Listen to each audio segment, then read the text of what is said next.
Et salut tout le monde, première vidéo de récupération d'un personnage sur Fear and Hunger Termina. On va voir comment récupérer Abella, le prérequis. Donc dès que vous sortez du train, là, allez bien lui parler directement. Vous allez voir qu'on peut désormais courir. Vous avez vu, c'est super sympa dans Fear and Hunger Termina. Je trouve que c'est une feature qui manquait vraiment au 1.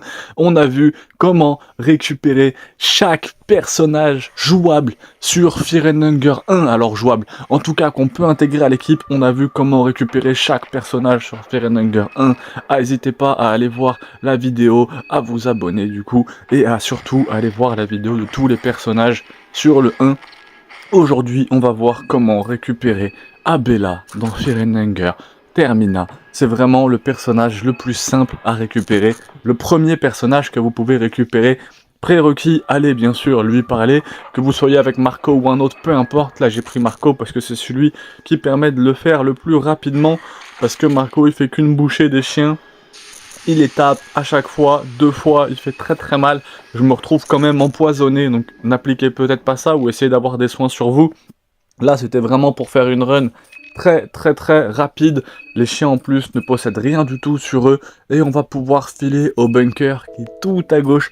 Tout à gauche, on a un petit bunker qui est caché et si vous avez parlé à Abella, je crois que si vous ne lui parlez pas, elle ne vient pas. C'est-à-dire que moi je suis déjà allé dans ce bunker avec Lévi, je pense, ou dès le début du jeu en tout cas, je suis allé dans le bunker et Abella n'est pas venue vers moi parce que j'avais sans doute pas parlé avec elle en sortant du train. Donc vous sortez du train, vous lui demandez ce qu'elle fait sur le train, elle va vous dire qui, je le pas. Vous arrivez ici, vous avez plus qu'à ouvrir le bunker. Attention à ne pas rentrer de l'autre côté, je crois qu'il y a une autre entrée un peu plus dans la ville. Vaut mieux effectivement rentrer de ce côté-là, et là vous êtes sûr qu'elle arrive. Il suffit ensuite d'enchaîner les bons dialogues, donc vous ne l'envoyez pas balader, vous ne l'attaquez pas bien sûr. Voilà, qu'est-ce que tu fais ici? Allons checker ensemble, et ça va vous permettre de descendre tous les deux et de commencer l'aventure avec Abella.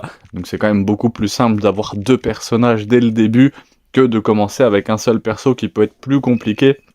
Même si vous avez vu qu'on peut faire des folies avec un seul perso, j'hésiterai pas à vous parler du Mazo mode, j'ai encore vraiment pas mal de choses à vous raconter sur Fear and Hunger Termina, et là, au sur I guess, et voilà, c'est parti, on a Abella qui va nous suivre, et on va pouvoir continuer l'aventure ensemble. Je me suis fait éclater juste à droite par l'espèce de vampire, mais j'hésiterai pas à vous faire une vidéo dessus. Abonnez-vous, pouce bleu, c'était carré. Comment recruter Dan, le médecin, dans Fear and Hunger? Donc, pour recruter Dan, le médecin, j'ai déjà dormi une fois, parce que ça m'est arrivé plusieurs fois d'aller dans cette petite maison-là et de ne voir personne. Donc, je pense que le prérequis, ça doit être de dormir au moins une fois dedans, ou de se déplacer un petit peu, ou peut-être d'être avec Karine. Logiquement, c'est de dormir au moins une fois dedans. Si vous avez une information précise là-dessus, n'hésitez pas à la mettre en commentaire. Donc il se situe dans cette petite cabane de pêcheurs, et c'est un peu comme tout, en utilisant le bon enchaînement de dialogue, on va pouvoir le faire rentrer dans notre équipe. C'est un personnage, comme on a pu le voir dans Devenir surpuissant sur Fear and Hunger Termina, qui est ma vidéo la plus longue sur le jeu, elle fait quasiment 35 minutes, où je vous explique l'introduction et la façon de mieux commencer avec chaque personnage. On a vu que c'était un excellent personnage secondaire, donc optionnel à avoir dans son équipe. C'est pas forcément apparemment le meilleur ou le plus agréable à jouer, mais c'est le meilleur en tout cas quand on l'a dans son équipe. Il est surtout connu aussi pour devenir Pocket Cat. On a beaucoup, je pense, on a été beaucoup à voir cette vidéo de Hunter Gaming, et effectivement Dan c'est Pocket Cat. Donc ça c'est quand même une grande révélation. Il vous propose tout simplement de rejoindre votre équipe et c'est parti. Donc là, j'ai pas osé achever le corps, j'ai eu peur qu'il le prenne mal, je l'ai juste looté.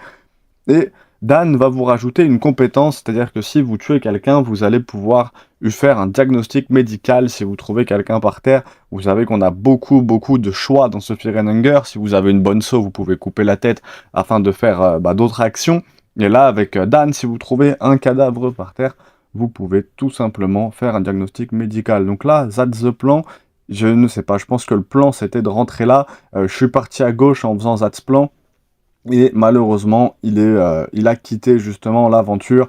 Donc je pense qu'il y a quelque chose de bien précis à faire avec lui. Ça fera l'objet de toute façon d'une autre vidéo. N'hésitez pas surtout à vous abonner, à lâcher un pouce bleu les gars, parce que c'est beaucoup de travail. On se rend pas compte, même si c'est des vidéos de 2 ou 3 minutes, entre le montage, le commentary, et tout ce qui va avec, en fait, hein, on se rend pas compte. Moi, ça fait un mois que je passe beaucoup de temps sur Fear and Hunger, donc abonnez-vous, pouce bleu.